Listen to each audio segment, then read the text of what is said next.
ሲወጡ እግራቸው ላይ ይወርቅና ያለቅሳል። ምን ደነገጡ። ኑረዲን ይሄንን ሀሳብ የሚያነሳው ጥቅሙ ተነክቶበት ነው ወይስ ለክልል ስፖርት አስቦ?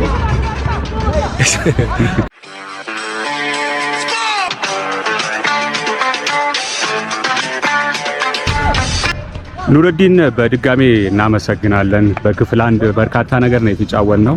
ከሐረር ተነስተን ቅዱስ ጊዮርጊስ በተለይ በሰፊው የቃኘንበት ፕሮግራማችን ነበረ። ዛሬም እንግዲህ ያው ቆይታችን ይቀጥላል። ለአብሮነት በድጋሜ እናመሰግናለን ኑረዲን። እንዳው ለማስታወስ ያህል ስለ ሐረር እግር ኳስ መለስ ብለን የሐረር ቢራን አደረጃጀት በተመለከተ በወቅቱ የነበረው ለስፖርቱ ያበረከተውን አስተዋጽኦም በተመለከተ በተለይ ድርጅቶችና ግለሰቦች ወደ ስፖርቱ መምጣታቸውን የተመለከተ ጥያቄዎች ነበር ያነሳነውና እንዳው የሐረር ቢራ መምጣት በዛ ውስጥ እስቲ ምን አይነት አስተዋጽኦ ነበረው?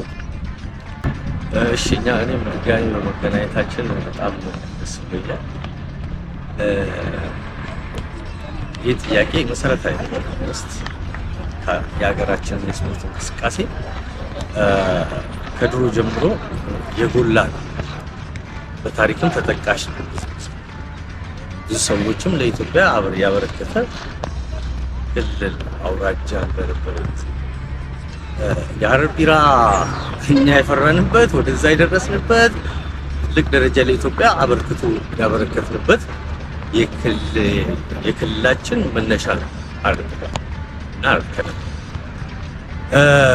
ሐረር ቢራ እንደ ሐረር ከነማ የመጀመሪያችን ነው።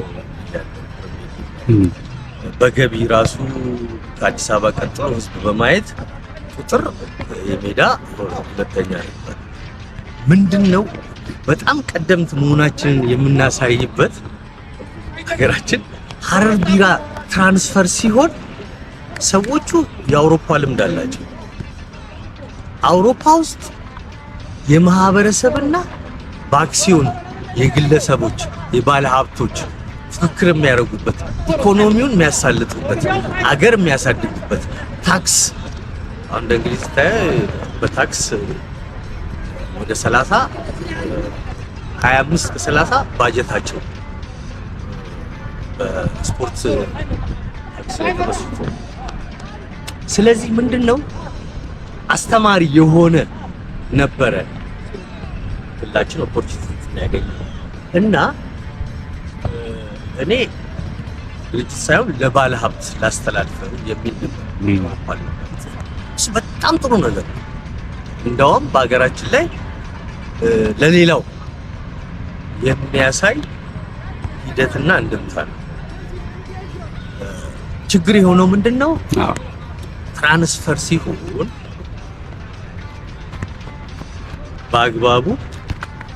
በአግባቡ ተቀምጦ አደረጃጀት ተስተካክሎ የክልሉ ሀብት እንዲሆን ቦርድ ተመስርቶ ቢቻል በአክሲዮን ብዙ ባለሀብቶች ተሳትፈውበት በአክሲዮን ተደርጎ ሌላው ደግሞ እንደ ውጭው ደጋፊ ማህበር አለ። በጣም ደጋፊ ማህበር አሁን ብዙዎቹ እንግሊዝ ላይ ስታየው የከተማ ስም ናቸው። የከተማው ህዝብ የኔ ነው የሚለው ነው። ማሊያውን የሚለብስለት ነው። ኢንከም ጀነሬሽን የሚያደርግለት ነው። ጣልቃም ገብቶ ባለሀብቱን በአግባቡ እንዲሄድ የሚያደርገው። ስለዚህ ያ አደረጃጀት ቢሆን ኖሮ ለኢትዮጵያ ለቀጣይ ኢትዮጵያን በዓለም ላይ ያላትን የስፖርት ኢንዱስትሪ የሚያሳይ ነው። ግን ለተወሰኑ ሰዎች በስፖርት ውስጥ እውቀት የሌላቸው በነገራችን ላይ ብዙ ሰዎች ቢራ ጋር ሄደው ያናገሩት ነው ተደራጅተው መሆን የለበትም የሚል እኔም መሆን የለበትም ሂደቱ ልክ ነው ግን የሚሄድበት መንገድ ደግሞ መስተካከል የሚል ተናግር። እንደውም አንድ የሐረር ጋዜጠኛ እሱን መግለጽ በጣም ከባድ ነው። ይህንን ቲም በአግባቡ ዘግበህ ለዛ ነገር ካልሄድክ የሐረር ልጅ ሆነ ለውድቀቱ መነሻ ነው ስለመናገር እና የዛን ጊዜ አንድ የሐረር ስብራት ብለን ልንገልጽ ግን ሐረር ቢራ እስቲ በሐረር ስፖርት ታሪክ ውስጥ እነማንን አፈራ? ሐረር ቢራ አጠቃላይ ናሽናል ቲም የገቡ ልጆች ትልቅ ቲሞች የነበሩት ከኔ ጨምረ አሰግድ ተስፋዬ፣ አሰግድ ሰይፉ፣ አንተዬ የሚባል የ08 ቴዲ ሁለት ናቸው። አዎ ቴዲ ሁለት ናቸው። ሁለቱም ቢራ ናቸው። ቴዲ ሞላ የሚባል አለ 08 እሱ ከኔ ጋር ሲኒየር ነው። ጊዮርጊስም የነበረ ሰው ከዛሙ ጋር ቴዲ አስግሮ የሚባለው ከኛ በታች የመጣ ከዛ በጣም ጆኒ ነው ሰለው ከኛ የመጣ ነው። እናማሃ ነክተዋል ቢራ ተጫውቶበታል። ፕሪሚየር ሊግ መጨረሻ ላይ እነ ዲሞትሮስ ብዙ ክለብ ላይ ያሉ ነው። አሁንም ተደጋ ይፈልበ ተሰብሰብ ነው ጊዮርጊስ ከዛ በኋላ ከኛ ትውልድ በኋላ የሐረር ልጅ የገባ ልጅ ነው አይደል? ሐረር ውስጥ ያው እና በጣም ብዙ ናቸው። እንደውም ስማቸውን ስለምረሳ ነው እንጂ ትልቅ አስተዋጽኦ አለ። የማይናቅ የሐረር ልጆች ትልቅ ደረጃ ያደረሰ አንዱ ሐረር ቢራ ነው። ሁለተኛው ከነማ ነው። መልካም። ድሬዳዋም በተመሳሳይ ቡድኖች ነበሩ። ጠንካራ ነው። ፉክክራችሁም ደግሞ ብርቱ ነበረ። እርስ በርስም የመጫወት የመፋለም ነገር አለና ያው የሜዳ ላይ ፍልሚያ ቢሆንም በተመሳሳይ ከድሬዳዋም እስቲ እናንሳቸው። እንዲሁም ደግሞ ምርጥ 11 ተጫዋች ከምስራቅ አውጣልኝ ብለህ እነማንን ትመርጣለህ? በረኛ መቼም ጆኒ ነው። ምንም አያጠራጥርም። ስላሰለጠንኩትም እኔ ከጀጎል አውጥቼዋለሁ። ሲያቆም ወደ ባንክ የገባበት በጣም ቁጭት ስለነበረኝ ኢትዮጵያ አንደኛው የመላ ኢትዮጵያ ጨዋታ እና ከቤት ነው ያወጣው ከቢራ ትቶ ማለት በጣም ቁጭት ስለነበር ያኔ ደግሞ ምን አለ መሰለ እኔ ራሴን ለመፈተን የመጣሁበት ወደ አሰልጣኝነት ይሄ በእውቀት ያካብት በልምድ ያካብት ብዙ ክለብ ውስጥ ምን አለን የሚለው ነገር እንዳንሰላስል ያደረገኝ ነገር ነበርና እስቲ እኔ መሬት ወርጄ ልስራ ያልኩበት ጊዜ ስለነበር ወደ አሰልጣኝነት ነው የገባሁት። እውነትም ከታች ነው የጀመርኩት። 04 የሚባል ቡድን ጀመርኩኝ። በጣም የሚገርም ነው። አየሁት ውጤቴን ማለት በቃ እውቀት በአግባቡ ሲወርድ የሚለው ከዛ ማረሚያ የሚባል ቲም ያስኩ። ከዛ በኋላ እዛ ላይ አይቶ የሐረር ውስጥ የሳይንስ የእግር ኳስ የሳይንስ አብዮት ያመጣሁት ነው እንጂ ይካዳል የሚል ሀሳብ አይመስልም። መጫወቱ ማሰልጠን ምናምንም ሳይሆን ወደ አዲስ አስተሳሰብ ውስጥ ባለን ነገር ምንድነው ያለን ነገር ስል ኢትዮጵያ ውስጥ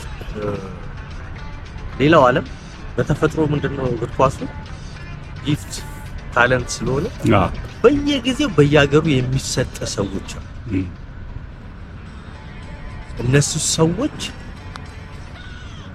ልታወጣ የምትችለው ናቹራል ሪሶርስ ነው። ልክ በሌሎች ሪሶርሶች ዓለም ላይ እንደሚበታተነው ነገሮች ይሄም የሚሰጥ ነገር ያንን ዲግ አድርገህ ማውጣት ግን እውቀት ይፈልጋል። ክሪቲካል ቲንኪንግ ይቻላል። በዛ እውቀት ደግሞ የተሰጠ በዛ ውስጥ ደግሞ ብዙ ልምዶች ውስጥ መካበት ስለነበረ አየሁት። ያየሁበትን ነገር ልንገር። የወረደበት ትክክለኛ ነው ትምህርትና ልምድ የእግር ኳስ መጫወቱ ለዚች ሀገር ለውጥ ነው የሚለውን በተጨባጭ ያየሁበት ጊዜ በምን ብትለኝ መላው ኢትዮጵያ ጨዋታ አንደኛው ደንብ ነበር። ልክ እንደ ኦሎምፒክ ነውና መጀመሪያ ላይ ምን ሆነ 3 ሰው ፕሪሚየር ሊግ ይፈቀዳል የሚል ደንብ ወጣ። ኢትዮጵያ ውስጥ ያው ደንብ መታጠፍ በጣም ቀላል ነው። እኛ ጋር የደረሰ ሌላ ነው። ሲወጣ ሁሉም ከፕሪሚየር ሊግ ይቻላል የሚል ወጥቷል። ከኛ ክልል ደግሞ የሄደ ሰው የተሰበሰበ ሰው የለም። ግን በነገራችን ላይ እኔ ያኔም ሲነገረኝ በራሴ ሳይንስ አብዮት ውስጥ ከሰፈር ያመጣቸው ማረሚያ ያልኩት ከነሱ ነው የመረጥኩት። ምን ተባልኩ? እያሰራው በኋላ ተሰማ። ልጆችም ያው ቅርበት ስላላቸው ከኔ ቢራ የገቡ ልጆች አሉ። ከዛ ቢሮ ተጣጣ ለተነገረኝ የሆነ ሰው ነው ያስፈልጋል ነገር ብዛው ያለው ነው 20-30 እንዲገባበት ነው ክልላችን ቃል በቃል የተነገረኝ ሰው ፕሪሚየር ሊግ እያሰለፉ ሌሎች ክልሎች አንተ ከሰፈር ቲም ክለብ ልምድ የሌላቸው ተጫዋቾችን ስትወስድ አታፍሩም ተባሉ። ሳቁና እኔ ከማንም በተሻለ ኢትዮጵያ ጣራ ያሉ ክለቦችን አይቻለሁ፣ ተካግሮችን አይቻለሁ። ሐረርን በትክክል የሐረር ልጅ ሆኜ ስለማውቃት እነኚህ ልጆች ከክለብ የተሻለ እንደሚጫወቱ እርግጠኛ ነኝ። ይሄንን ኃላፊነት ወስዳለሁ። አይ 15 ቀን አሰርቻለሁ፣ አንድ 5 ቀን ምናምን ቢቀር ያለበለዚያ ኃላፊነቴን ይሄው ልስጣችሁ ያባችሁ። ከዛ አለ ያው የዛን ጊዜ የነበረው ኃላፊ እንዴ ወስደሃል፣ ቀጥልበት፣ ኃላፊነትም አሁን እንደምትለው ኮንፊደንስ ይገርማል፣ ስለዚህ ቀጥልበት አለኝ። ወይል አልኩኝ። ከዛ ወደ ልጆቹ ማሳመን ነው። ልጆቹም ውስጥ የተወሰነ ነገር አለ እንደዛ በግል የሚቀርቡ ልጆች ብለውኛል። ኖ ወይ እናንተ አታውቁ ስለራሳችሁ፣ እኔ ደግሞ በንጽጽር አውቃለሁ ኢትዮጵያ ውስጥ ነው። ስለዚህ ትችላላችሁ። እኔ ወስደው እኔ በብለው ሳይንስ ውስጥ እኛ ያለን ሌላው ቦታ የሌለው አለ። እሱ ስላለን በዛ በምላችሁ ሰዱ መረብ ውስጥ የሚገባው እንኳን እኔ ወስደዋለሁ አትቸገራለሁ። ግን ስንሄድ ሰራ ታክቲካል ስፒሪት የተለየ ነው። ለኛ በሚመች መልኩ ነው የሰራሁት። ስንሄድ የመጀመሪያ ከትግራይ ጋር ትግራይ አሰልጣኙ ገርመድና ነው። ወደ 6 ፕሪሚየር ሊግ ናሽናል ጨዋታው ሌላው በቃ በጨዋታ ብልጫ በስኮስ ፋስተ 1-0 አሸነፈ። ተጨፈረ ልጆቹ እስኪገርማቸው በቃ ማለት ኮንፊደንስ ያለን ነገር ነው እውነት ነው ወደሚለው ነገር ነው። እና ለምሴ ካፕቴን እነኚህ ልጆች ጉደኛ ናቸው ብሎ በቃ እንዴት እንደቀወጣው ልነግራችሁ። ፎቶ በነገራችን ላይ 99 ዓመተ ምህረት እና ከዛ ልጆቹ በቃ ኮንፊደንስ ሆና እንግዲህ ሰላሃዲን የዛን ጊዜ ይወጣል ይሻው ምንድነው ለሁለት አስይዘዋለሁ ተባለው። ኳሱን ተጫወቱ ነበር። እያንዳንዱ ተሰራቸው ታክቲካል ዝግጅቶች አሉ። ያ ኳስ አይቆም ልጆች ናቸው። የመንቀሳቀስ ኢንዱራንሳቸው ከፍተኛ ነው። ኳስ ይችላሉ። እንደዛ አይደል ወደ ግማሽ ፍጻሜ ለመግባት በድሬዳዋ ብዙ ኳስ በፔናልቲ ተሸነፈን፣ አለቀሱ። ከዛ በኋላ ምን አልኳቸው? ዲምስ ቀልድ ሰብስቤ በቃ ራሳችሁን አይታችኋል፣ አሁን ማልቀስ አለ። ወደፊት እቺ ነገር በእግር ኳስ እንደምታገለግሉ ብቻ ከተረዳችሁ በቂ ነው ነገር እሱን አስተምሰን እና መውረድም ነበር አይደል? ሳቲ ዛለ አለ። ከዛም በኋላ ነው ወደ ፕሪሚየር ማን ነው ሐረር ቢራ የገባው? አዎ ደብዳቤ ተጽፎ አሁን እኔ ደብዳቤውን አሳያለሁ። በጣም ተጽዕኖ ማምጣት ጀመረ።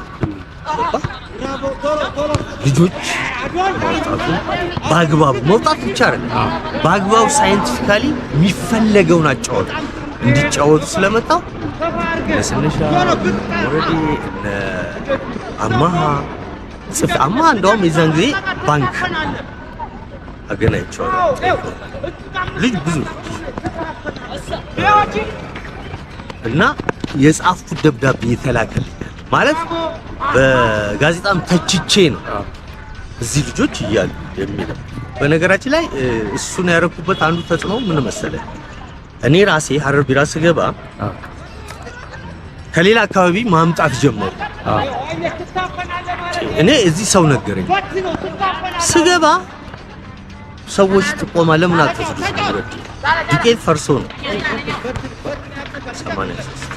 84 ላይ እዛ ተጠራው። ለቀን ሰራው። እንግዲህ ከሌላ አካባቢ ነው ብዙዎቹ አምጥተው ነው የለም ተብሎ ከዛ ያው ከኮተን ጋር ኳስ ልጫወት ነበር። ሙከራም ነው በዛ ላይ ዋላ ቁጭ አሉ። ሁሉም ገቡ። ከሌላም ሀገር ያሉት ቋሚውን ቤንቹ ተጫወተ። ልክ መጨረሻ ላይ 10 ደቂቃ 13 ደቂቃ አካባቢ ሲሆን ገባው። 2-1 ነበር። 2 አግኝቼ 3-2 አሸነፍን። የወቅቱ ስራ አስኪያጅ ከትሪብ ይወርድና እስከታች አቶ ጁኔዲ የሚባለው ስመኝና ከየት ነው ይለኛል። እዚሁ ሀረር አዎ ተጫዋች የለም አላሉኝም። እና ከሌላ ስም ያው እይታ ጉዳይ ነው እና ቱታ ስጡት ክፈሉት ይሄን ልጅ ወዲያውኑ ተባለና በነገራችን ላይ ለስፖርት ጥሩ አመለካከት ካላቸው ግለሰቦች መካከል አንዱ ነው አቶ ጁኔዲ። በበርካታ መድረኮችም ተገናኝተናል። በተለይ ሀረር ቢራ ላይ ትልቅ ፍቅር እንዳላቸው ነው እኔ የሚገነዘበው። አዎ እንዴ አንዳንድ ሰው ማኔጅመንት ላይ እይታው ሰፊ ገባ ለወጣቶች የሚጠቅም አገር ደረጃ የሚያወጣ የሚጓዝ ነው ብለው ሀሳብ እውቀቱ አይኑርም። የእውቀት ሰዎችን አካባቢው ላይ የማድረግ በእነሱ የመጠቀም አገር በዛ ማሳደግ ብዙ ትልም ስለነበራቸው እስከ ፌዴሬሽን እኮ ኢትዮጵያ ፌዴሬሽን እኮ መርተዋል። እንግዲህ ከምንም ኤሶሊ እዛ ውስጥ ዲቮት ዶኖ ስለገባበት እንደዛ አይነት የሚወጣ ቅድም የከኝ ቤስት 11 በእኛ ዘመን ነው። ጎል ጠባቂ ጆኒ ነው የሚሰራው። አያጠራጥርም። ከግብ ስንጀምር አሩስ ከፈሩት በረኛ በእኛ ዘመን ጆኒን የሚያህል ከኛ በኋላም ቢሆን ከአብሮን ተጫውቷል። ስለዚህ ጆኒ ነው ተከላካይ። ሴንትራል ዲፌንስ ላይ ሃይማኖትና ቴዲ ሞላ ካለ አራት ነው ከኋላ ላይ የመረኩት። ሻቃን በግራ አድርገህ በቀኝ ዳንኤል ለገሰ ነው። መሀል ላይ 3 ያለው እስክንድር ዘላለም ቀጮና ኑረዲን ሲራጅን አድርገህ ከፊት ላይ ቡክሪን መሀል ዳርና ዳር አሰግድና እስራኤል ቤስት 11 ናቸው። በ4-3 ማን ያሰልጥን? አሰልጣኝ በዛ ዘመን አሰልጣኝ ቢሆን እኔ እንጃ። ምናልባት ቢተዋብሬ ሀረር ስላልሆነ ሀረርዬ ነው። ሀረር ውስጥ ትልቅ ለውጥ ያመጣ በእኛ ዘመን እሱ ቢተዋብሬ። በጣም ጥሩ። ድሬዳዋን እንሻገር። ድሬዳዋም እንግዲህ በእኔ ዘመን የተጫወቱ በጣም ብዙ ናቸው። በቁጥር ከኛ የተሻሉ ናቸው እነሱን ለመናገር። ግን አብሬያቸው ከተጫወትኩት ስትወስድ እነሱንም 4-3 ቢሆን የሚሻል ይመስለኝ። ቻይና የሚባል ልጅ አለ ከኋላ በረኛ ጩና የሚባል ልጅ አለ። ጊዮርጊስ ተጫውቷል፣ ህንጻ ተጫውቷል፣ ኪራይ ቤት ተጫውቷል። ያው ብዙ ቦታ ላይ ተጫውቷል። ተካብን አልደረሰበችበት ከሱ በኋላ ነው እና በእኛ ዘመን ስለሆነ ጩናን ትባላለች። እሷን በረኛ አድርገን ሁለቱም ዲፌንሶች ቻይና የሚባል ጊዮርጊስ አብረን የተጫወትን ነው። መስፍን ጅቦ የሚባል ኮተና የሚገርም ልጅ ነው። ኳሊቲ ዳርና ዳር ላይ ቲጋና የሚባል አለ። ጊዮርጊስ ተጫወተ። እሱ ግራኝ ነው። በጣም ረዥም ልጅ ነው። በጣም የሚገርም ኳሊቲ ያለው ነው። በቀኝ መስመር ሀረር ቢራም የተጫወተ ልጅ ሳሚ የሚባል ልጅ አለ። ሙገር ተጫውቷል። እዚህ ሀረር ቢራም ተጫውቷል። እሱ መሀል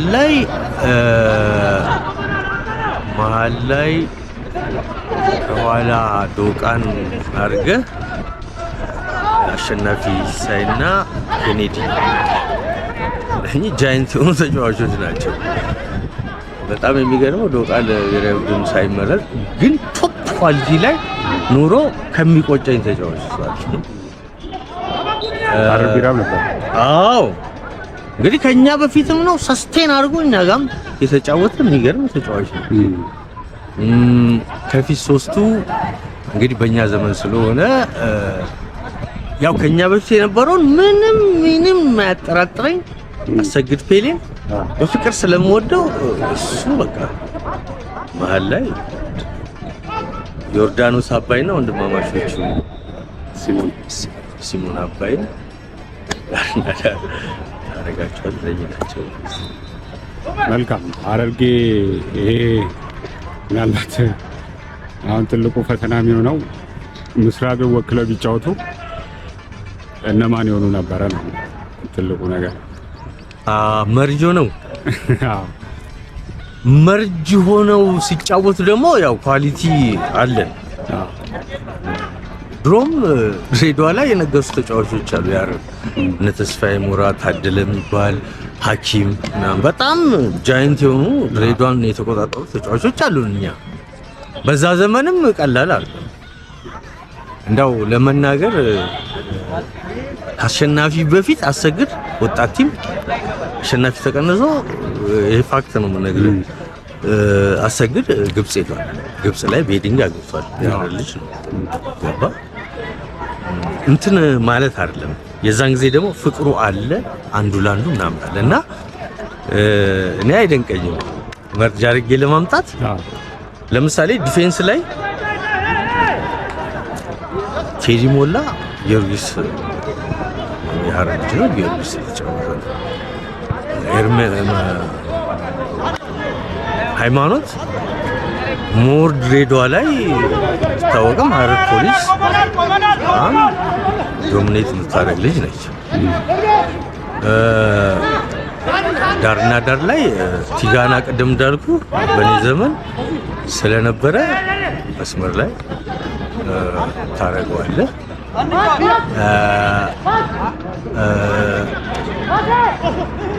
በዚህኛው በኩል ምናልባት ሊሜ የሚሉት አለ አብረው የተጫወቱ እሱም ጊዮርጊስ ነው። የሚገርም ሰው ነው። መሀል ላይ ኬኔዲና እኔና አሸናፊን ታረገን። አጥቂ ላይ አሰግድ ሁለቱ አሰግዶች እና ዮርዳኖስ አባይ ይገርም አሰላለፍ ነው። 4-3-3 ኬኔዲን ብዙ ጊዜ ብዙዎች ያደንቁታል፣ በርካቶችም ይቆጫሉ። እሱን በሚፈለገው ልክ አላየነውም የሚል ቁጭት ማለት ነው። እውነት በቃ ብዙ ስኪል የተሰጠው ሰው ኳስን እንደፈለገ ማድረግ የሚችል ሁለት ሶስት በቀላሉ ማለፍ የሚችል ኳስ እግር ውስጥ ለማስቴሽ ፌንቲንጉ በሰውነትም በኳስም ልትችለው አይደል ግን ሳናየው ለምን እንደዛ እንደሆነ ታውቃለህ? እየወጣ መጣ እና ናሽናል ቲም ላይ ልክ ሲደርስ ጠፋት አለ።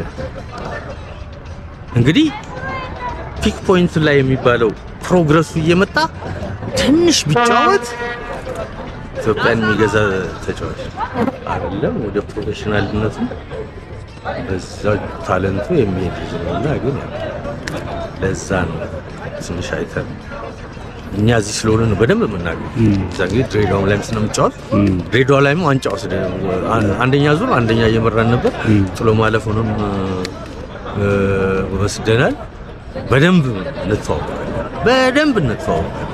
ጥሩ ቆይታ እያደረገን ነው ኑረዲን። እንዳው ወደ አሰልጣኝነት መታል፣ ከዛ ባሻገር ደግሞ ወደ ቴክኒኩም ደግሞ ጎራ የማለት ነገር አለና እነሱን ነገር እናንሳ። በዛ ውስጥ ደግሞ እየፈራረሰ የመጣ ወደ ብሔራዊ ሊግ ወደ ታች ወርዶ ድጋሜ እያንሰራራ ያለ ክለብን ደግሞ ብሔራዊ ሊግ ሲደርስ አንተ ውስጥ ነበርክ። ያንን ክለብን ማንሳት ተገቢ ስለሆነ እስቲ ወደ ቴክኒክ ስራው እንዴት መጣ የሚለውን እንጀምርና በዛ ውስጥ የሰራቸውን ስራዎች ብትጠቅስልን። አሁን ወደ ጥሩ ነገር መጣል። ምክንያቱም አሁን የምንሻገርበት ሀረርን የምናድንበት የሀረር ስፖርት አንሰራርቶ በዚህ በሁለት ዓመት ውስጥ ህዝቡን የካሰበት የብዙ ጊዜ ልፋታችን ውጤት ያየንበት ጊዜና አሁን ደግሞ አጣብቂኝ ወዲያውኑ አጣብቂኝ በ6 ወር በምናምን ልዩነት ውስጥ የገባንበት ጊዜ ነው እና ይህንን ጊዜ መጣ ይህንን ነገር እኔ ውስጡ የነበረውን ሰው መጠየቅ በጣም አመሰግናለሁ። የሀገር ተቆርቋሪነትንም ስለሚያሳይ አድናቆቴንም እቸራለሁ። ምን ሆነ ሀረር ከነማ የቁጭት ቡድን የኛ ባለሙያዎች በስፖርቱ ቅርብ ያሉት ባለሀብቶች ደጋፊና እንዴት ብትለኝ ሀረር ቢራ ቅድም ባልነው ስትራክቸር ውስጥ ተንደርድሮ ከፕሪሚየር ሊግ የት ገባ? ከፍ አንደኛ ደረጃ ሊግ ውስጥ ያ ቅድም ባለው አደረጃጀት ልክ ባለ ነው። ከዛ በኋላ ሁለት ቲም ሀረር ውስጥ ተከሰተ። ሀረር አባድር እና ይሄ ሀረር ከተማ ቡድን። የዛን ጊዜ ቲሙን መላው ኢትዮጵያ አንድ ላይ ቅድም ያልኩት ቲም የሰራው ቲም ቀጥታ አምጥቼ አሰግድ ሰይፉን ከአዲስ አበባ ጠርቼ ሲቲ ተመስርቶ እንዲጓዝ የሚለውን የፈረሰው ነገር ውስጥ አስገብተን መስራት ጀመረ። ከዛ እሱ ቲም ቦርድ አቋቋምለት የማህበረሰቡ እዛ ውስጥ ቴክኒክ ዲፓርትመንቱ እኔ ነበር ማለት ከቦርድ ውስጥ ዶክተር አብነት ዩኒቨርሲቲ አስተማሪ አለ፣ በስፖርት ሳይንስ ማስተርስ አለ፣ ለምን ፒኤችዲ ያለው ሰብሳቢያችን አብዱል መጂድ ነው። ፎቱረማን የደጋፊ ማህበር ተወካይም የቦርድ ነው። ፈቲ ገንዘብ ያለው እንደዚህ አረግንና ቲሙን እየለመንን ማኖር ጀመረ። ከዛ እሱን እየሰራን ቢራ ሄደን ማሊያ ቱታ ከዛ ደግሞ ስፖርት ኮሚሽን የነበሩት ኮሚሽነሮች በሙሉ የአበልና ትራንስፖርት ልክ ሲር ቲሙ ይችሉናል እና አንዳንዴ እኔ እንደውም በጣም ስለምነኝ በጣም ክሪቲካል የሆነ ጨዋታ ላይ ካልሆነ በስተቀር የራሴን አበል ለልጆች እንዲሆን አድርጌ ይሄ የሚያውቁት ተጫዋቾችም ያውቃል፣ አሰግድ አሰልጣኙም ያውቃል። የዛን ጊዜ እየሰራ ነው። ምንድነው ችግሩ? 6-5 ልጅ አንደኛ ዙር ላይ እናስመርጣለን። ቲማችን አንደኛ ዙር አንደኛ ወይ ሁለተኛ ነው የሚወጣው። እንደዛም ሆኖ እንግዲህ ያሉትን ልጆች አሰብ ማለት ነው። ከዛ 4-5 ልጆች ሌላ ክለብ እናሻግራለን ወደ ደሞዝ እንሄድ። ሁለተኛው ዙር ሌላ ልጅ ደግሞ በአዲስ ቲም እንገነባለን። እሱንም ሰስቴን አድርገን ማዕከል ላይ እየወረድን እናቆማለን። ከዛ አባድር ቲም የሚባል መጣ። እሱም የአሁኑ ኮሚሽነር የአሁኑ የተሾመ ኮሚሽነር ነው። በነገራችን ላይ የኮሚሽነር ኤነርጂቲክ ነው፣ ወጣት ነው። በዛ በቁጭት ጊዜ ወጣትነቱን ትቶ ወደ ስፖርቱ የመጣ ሰው መጫወት እየቻለ ጨዋታውን ያለ ግን የክለብ እንደዛ መሆኑ ቁጭት አባድር ቲም ያወጣል በራሱ ጥረት እና አሁን ላይ መሾሙ እንዴት ነው በባትሪ ፈለገ ትክክለኛ ባለሙያ ሀገሩ ከፍ የሚያደርግ ሰው ማምጣቱን የክልሉን ካቢኔ በዛ ላይ ላመሰግን እፈልጋለሁ። ስፖርት ውስጥ ስለነበረ የዛን ጊዜ እሱም ቲም መሰረተ። ደርቢ ሆነ። እዚህ ሜዳ ቀላል አይደለም። አንደኛ ሊግ ላይ ሁለቱ ቲሞች። ከዛ ምን ሆነ? የደጋፊ ማህበሩ ፕሬዝዳንት ጋር ሄደን ይለኛል ቶማስ የሚባል የደጋፊ ማህበር አባል አለ። አሁንም የሲቲ ምክትል እና ፕሬዝዳንቱ ሲወጡ እግራቸው ላይ ይወርቅና ያለቅሳል። ምን ደነገጡ። በዛ ላይ ፖሊሶቹ ተራውርቀው መጡ። ያው ጥበቃ አይደለም ያው በትክክለኛው መንገድ ይሄዳል። በነገራችን ላይ እዛም እኔም በመጣልና ኧረ ፕሬዝዳንት የህዝብ ቲም አለን ከነማ ወጣት ያዘ ይሄ ክልል ለዚህ ኢትዮጵያ ትልቅ ያበረከታል። ስለዚህ ያንን ቲም ታደጉ ናቸው። ኧረ ተነስ ይሉታል። ወደ ቢሮ እንመለስ ወደ ቢሮ እንመለሳለን። አወሩ እንደ ቢራ እንዲህ ነው ያደረጋችሁ የጣላችሁ የቢራውን ስራ አስኪያጅ ጥሩ፣ እኛም ብር በካቢኔ እናስወስናለን አለ እና ያንን ቲም ወደዛ ፕሮሰስ ውስጥ አመጣ። እንግዲህ ብዙ ሰው ደክሞበታል። እንደዚህ ሆኖ መጣ። ያሁኑ እሳቸው ሲለቁ ያ ነገር የተገላበጠ አልተወሰነም ብሎ ጸድቆልናል። ከዛ ያሁኑ የክልሉ መስተዳደር ተከበሯቸው በእጅ ሲመጡ ያው ወጣት ናቸው። እሳቸው እይታቸው በጣም ሰፊ ነው። ባላቃቸውም ስራቸው እኛ ክለብ ላይ ይናገራል፣ ህዝቡ ላይ ይናገራል፣ ደጋፊ ማህበሩ ላይ ይናገራል። የሚያወጡት የሚያስፈጽሙት ብር ቀላል ብር አይደለም። አሁን ከ40 ሚሊዮን ብር የሚደርስ ደረጃ በጣም ሴንሲቲቭ ናቸው በስፖርት። ከዛ ምን ይሆናል?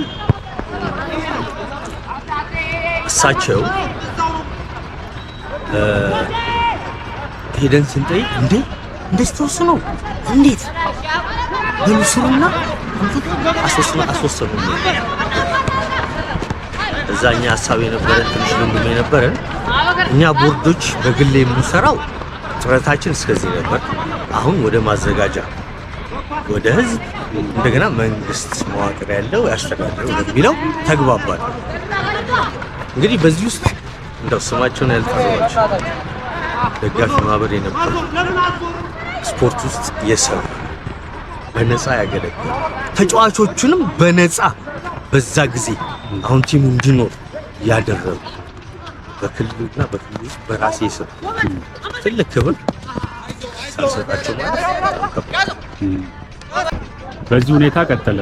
2017 አይ ቲንክ ለሐረር እግር ኳስ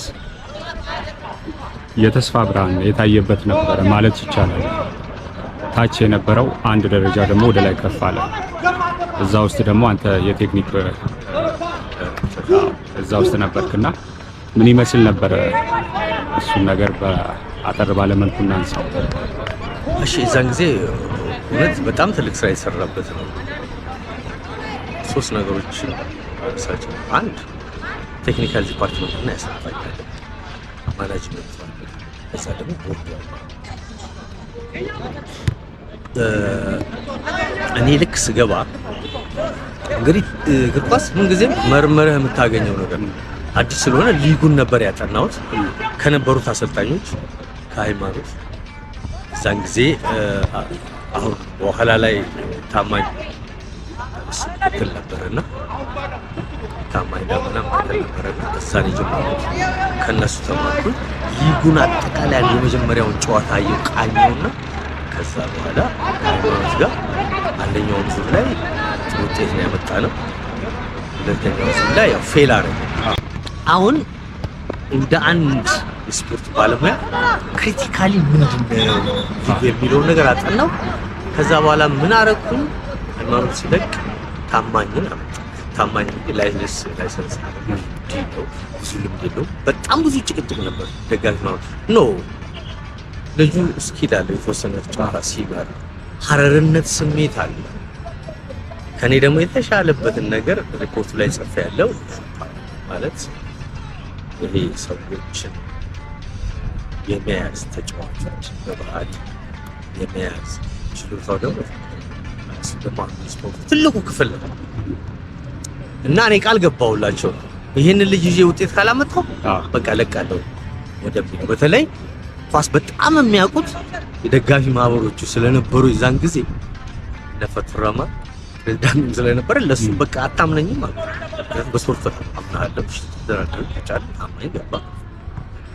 እንግዲህ አንደኛው ዙር አንደኛው ወጣ ቶርናመንቱ ላይ በተወሰነች ሶስተኛ ወጣ። ያው እስከ 4 ያልፍ ነበር። አሁን እስከ 8ቱም በሙሉ አልፈዋል። እንግዲህ 13 በእያንዳንዱ 4 ቡድን አለው። በአራቱ ቡድን ውስጥ 12 ቡድን አለ። ሄደህ ዞረ ወደ 40 ምናምን ቡድን ውስጥ ሶስተኛ ወጣ። ያው ተጨፈረ። በሽልማትም ተንበሸበሻችሁ? አዎ ስፖርት በትንሹም የካሳችሁ ይመስለኛል ልፋታችሁ። አዎ እንደው አንዳንድ ስህተቶች ቢኖሩም አሸላለሙ ላይ በጣም ክፍተቶች አሉ። እኔ የራሴ ቲም አድርጌ ነው የምወስደው ሲቲ። ስለዚህ አንዳንድ ነገሮችን የውስጥ ገበናዎቻችንን ምክንያቱም መጀመሪያ ኃላፊነት ወስጄ መናገር ያለብኝ ቦታ ላይ እንደ ቤተሰብ አውርቼ መፍታት የሚገባኝ ነገሮች አሉ። በጣም መፍታት አንድ ፕሬዚዳንት ውስጥ፣ ሁለት ደግሞ አሁን የተሾሙት የከተማው ስራ አስኪያጅ ጋር ሄጄ ምክንያቱም ብዙ ነገሮች አሉ እነሱ ነገሮች እንዲለወጡ ፈልጋለሁ። የሀረር ልጅ ስለሆነ የሀረር ጉዳይ አሁን እሱን የመፍታት ቴንደንሲ ያለኝ ግን ኦልሞስት እንዳልከው አገር ጨፍሯል። እቺን ከተማ የስፖርት አንድ ደረጃ የብዙ ጊዜ ጥረታችንን እዛ ቦታ ላይ ያሳድጋለሁ። በነገራችን ላይ ለምኜ ነው የገባሁት። በጣም ቁጭት ስለተሰማኝ የነበሩ ሰዎች ነበሩ። ከዛ በፊት 5 ዓመት ያኔ በነፃነት የሰራነው 5 ዓመት ስትራክቸር ተስተካክሎ ቢሮ ማናጀር ተሰርቶለት የተወሰነ ለውጦች ጥሩ ነገር ነበረው። ግን ውጤት አልመጣም። ለምኜ የደጋፊውን ግፊት ነበረው። መልካም ደስታው ግን ብዙም አልቆየም። ከዛም በኋላ ቲሙ ጋር የሆነ መገጫገጭ ነበረ። ከኢትዮጵያ እግር ኳስ ፌዴሬሽንም የመጣ አዲስ አሰራርም ነበረና ምንድነው የተፈጠረው? አንተስ ከቡድኑ ርቀ ነው ያየን ያለፉት 6 ወራትና ምንድነው የተፈጠረው? ወሳኙ ጥያቄ እና ምንድነው እኔ የህይወት ፍልስፍና የትንሽ ተደብቆ መስራት፣ ክሪቲካል ነገሮችን ከዲፓርትመንቶች ጋር ተጨፋጭፎ እዛው መውጣት፣ ነገሮችን ማሳደግ እንጂ እንደዚህ ፊት ሰው ላይ መውጣት ምናምን እንትን አሁን እንኳን ሚዲያ ምናምን ነገር ራሱ አሉ። ከድሮ ጀምሮ የተቸገርኩበት ነገር ተጣላሁበት ከብዙ አሰልጣኞች ጋር ስለሆነ በቃ ከዛ ጀምሮ አልወጣም እና ከጀርባው ሆኜ ነው የምሰራው። ከዛ በኋላ እኔ ከክለቡ ተቀነስኩበት ምክንያት ነው በአሰልጣኝ ስያሜ ላይ ያው ኢትዮጵያን ጠንቅቀን ስለምናውቅ ለሀገር ማን ይሰራል ምን አለው የሚለው ከፍተኛ ሊግ ላይ 2 ዓመት የሰራ ከዚሁ የተገፋ ልጅ ልክ ከዚህ ሲያባሩት አሰልጣኝ አሰግድ ሰይፉ በነፃ ጊዜም አብሮኝ የሰራ እሱ ግን ሄደና አዲስ አበባ ነገሰ። አዲስ አበባ ቲም ላይ አዲስ አበባ ከነማ ላይ አዲስ አበባ ሲቲ ላይ አሰልጣኝ የቢሆነ እዛ ላይ ዋናው ቲም የአዲስ አበባ ሲቲ ካፕ ውድድር ላይ ኤው ቡድን አልተሳተፍም ማለት ነው። የዚህ ጊዜ ያሰግድ ቲም ቢወክሎ ይሳተፍ ሲባል ሪስክ ወሰደ። እዛ ለዋንጫ ደረሰ። ትልቆች ቲም እየገረሰሰ ማለት ነው። ተጨበጨበለት ማለት ኢትዮጵያ ሲዛኝ ሲያል ተጨፈረለት። እዛ ወደ ዋናው ቡድን ወደ ምክትል መጣለ። እሱ እንዲሆን ነው። ከፍተኛው ሊግ ላይ 2 ዓመት ልምድ አለው ኖ የሚል አካላት መጣ። ደግሞ ምንም ሙያው የሌላቸው ሰዎች ማናጀሩ ያው ጥሩ አፕሮች ነበረው ነው ገንዘቦች ነገሮችን ማሳደድ ምናምን ሰዎች ስተታቸውን ብቻ ሳይሆን ጥሩ ጎናቸውን መናገር ይግድስ ነው። በኋላ ብዙ ሰዎች እየመጡ ወሬ በቃ በተለይ አሁን ቴክኒክ ዲፓርትመንቱ ላይ ሰርቶ የሰራው ልጅ ጓደኛው ነው ብዙ አመት እሱ ቴክኒክ ዳይሬክተሩን ያዘ። በአሰልጣኝ ችግር በግለሰባዊ ጥላቻ እንደ ሀገር ቲሙ ያለ ማየት ከዛ አሰልጣኝ እንግዲህ አመት ደጋፊ ማወሩ ዲቮት ዳረገ አረኑ ነው አለ።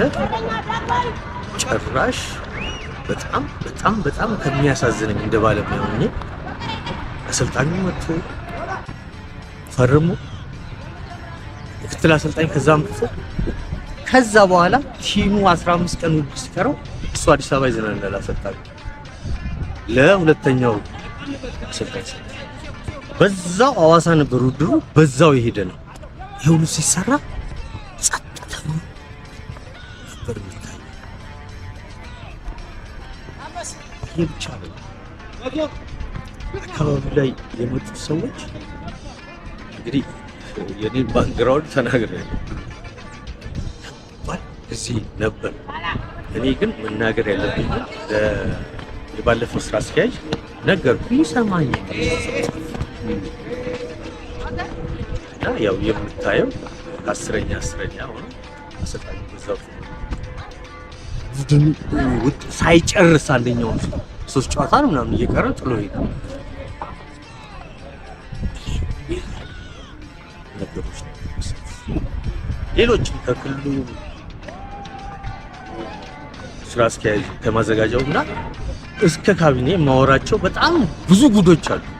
እዚህ ቲም ውስጥ ኮንትሮባንድ ላይ በጣም ብዙ ነገሮች አሉ። እሱን እንደቤተሰብ እጄ ለምን ነገ ትውልድ እንዲሻገር ይሄ የተማርኩት ክልሉ ነው ያስተማረ የሁሉ ልምዴ ምን ይሰራል የሚለውን ነገር እጄ መናገር እንደቤተሰብ አወራለሁ።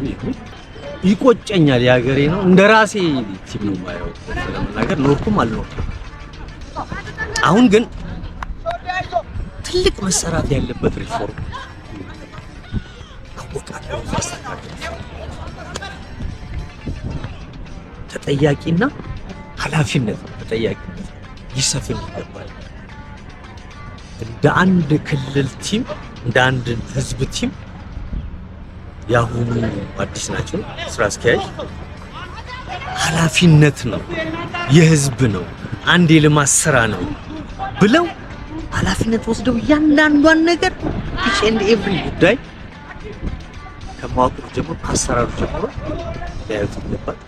ሌላው እንግዲህ ብዙ ወጪ ያስወጣል እንጂ እንደ ባለሙያ ስትሄድ ብዙ ተጫዋቾች መቀየር አለባቸው መምጣት የለባቸው ብለው የመጡ የተቀነሱ ደግሞ ከሀረር አሉ ሰርተው እሱ ነገር እነሱ ሪፎርም ማለት ደጋፊ ማህበር በነገራችን ላይ በጣም ሲበዛ ጥሩ ደጋፊ ማህበርና የኳስ እውቀት ያላቸው ዓለም አቀፍ እውቀት ያላቸው ደጋፊ ማህበር በተለይ ፕሬዝዳንት ምክትሉ በጣም ገርማቸው ለኛ ኢንሴንቲቭ ይልኩልን ነበር ሰብስበው አንዳንድ ሺህ በጨዋታ ያበረታቱናል። እያንዳንዱን ነገር ይከታተላል።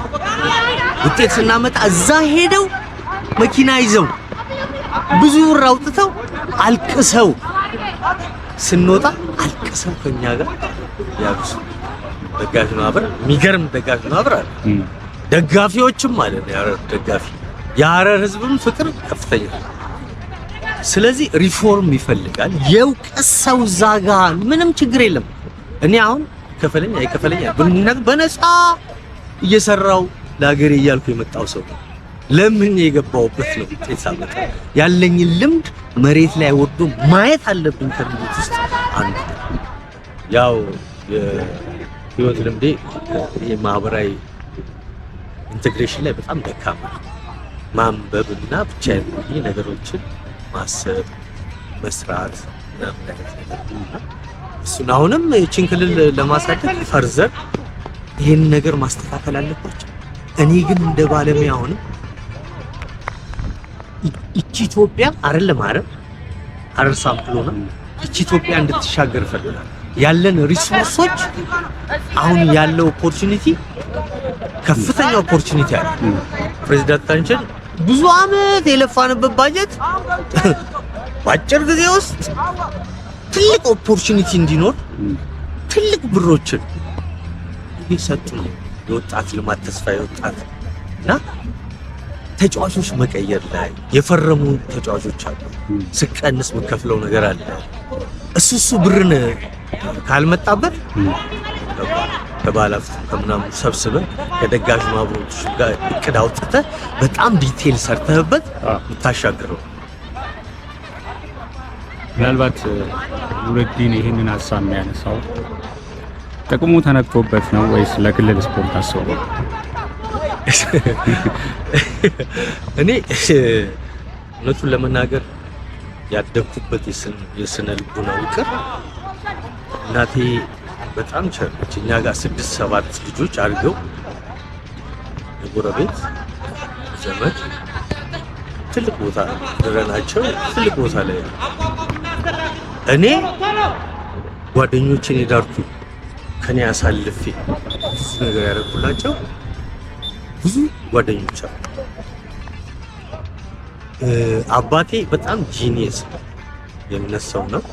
በእምነት ስለ ልቦና ይገባ በጣም ነገር አንድ እህት አለች። እሷ ጋር ዛሬ ብትሄድ 3-4 ሰዎች የሚያድጓሉ። ቸር ነች። ይሄን እዚህ መሰከረው። ይሄን ስለ ልቦና በዛ ላይ ማንበብ ደግሞ ህይወቴ የነበረ ሰው ስለፈለከው ነገር ብትጠይቀኝ እመልስ። ያው ሙሉ ባይሆን ሰው ልጅ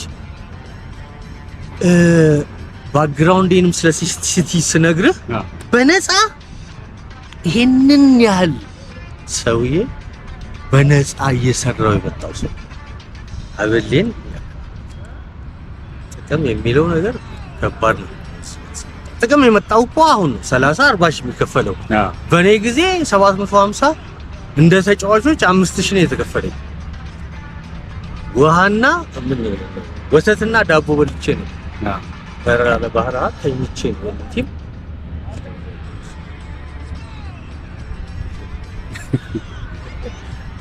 አመሰግናለሁ ኑረዲን። እንዳው በመጨረሻ ምን አይነት እንቅስቃሴ ላይ ነው ላይ ያለው?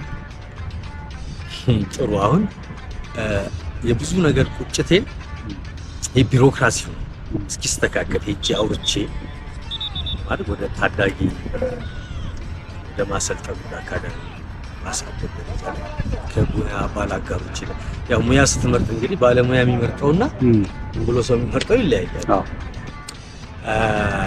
እና ሃይማኖት ፈቱ ረማን አለበት ሌሎችም በስፖርት ሳይንስ ያንን ቲም ማህበር እውቅና ጨርሰናል። አቃቢ ስፖርት ኮሚሽን ጨርሰናል። መሬት ላይ ትንሽ ነገሮች ናቸው የሚቀሩን። የወላጆችን ጠርተን የክልሉ ባለስልጣኖች ጠርተን ልጆቹ ባሉበት ሳይንቲፊካሊ የሆነ ማኑዋል በሳይንስ የተደራጀ ሳይንሱን በደንብ ተጠቅሞበት አጠቃላይ ልጆች በስንት ዓመት ምን መስራት አለባቸው፣ የአጥንታቸው እድገት ምንድነው፣ የፍጥነት መስኮት ማለት ምንድነው መስራት ያለባቸው፣ መስራት የሌለባቸው፣ እንደገና አገር ኢማጂኔሽን እንዲኖራቸው። ኢማጂኔሽን በነገራችን ላይ ትልቁ ነገር ለስፖርተኛ ለየትኛውም የሥራ ዘርፍ ኢማጂኔሽን ወሳኝ። ኢማጂኔሽን በእምነትም ደረጃ ስታየው ነገ ሂራፍተር የምገባበት እኮ በኢማጂኔሽን ዛሬ ላይ ሆነ ዛሬ የሰራው ነገ ላይ ቆመህ የምታየው እርግጠኛ ሆነ የምታየውን ነገር አንተም እንደዛ አይተህ የሚሰሩትም ሰዎች አገር ዓለምን ያሻግራሉ የሚለው ሳይኮሎጂካል። ምክንያቱም ኳስ የሚሰራው እግር ብቻ አይደለም፣ አይምሮና ሞራል ስነ ምግባር ነው። ያን ትውልድ ሀረር ላይ ወደፊት ትልቅ ለውጥ ያመጣሉ የሚባሉ ቀዳሚ ገነባለን የሚል ስራ ላይ ነው፣ እዛ ላይ ነው።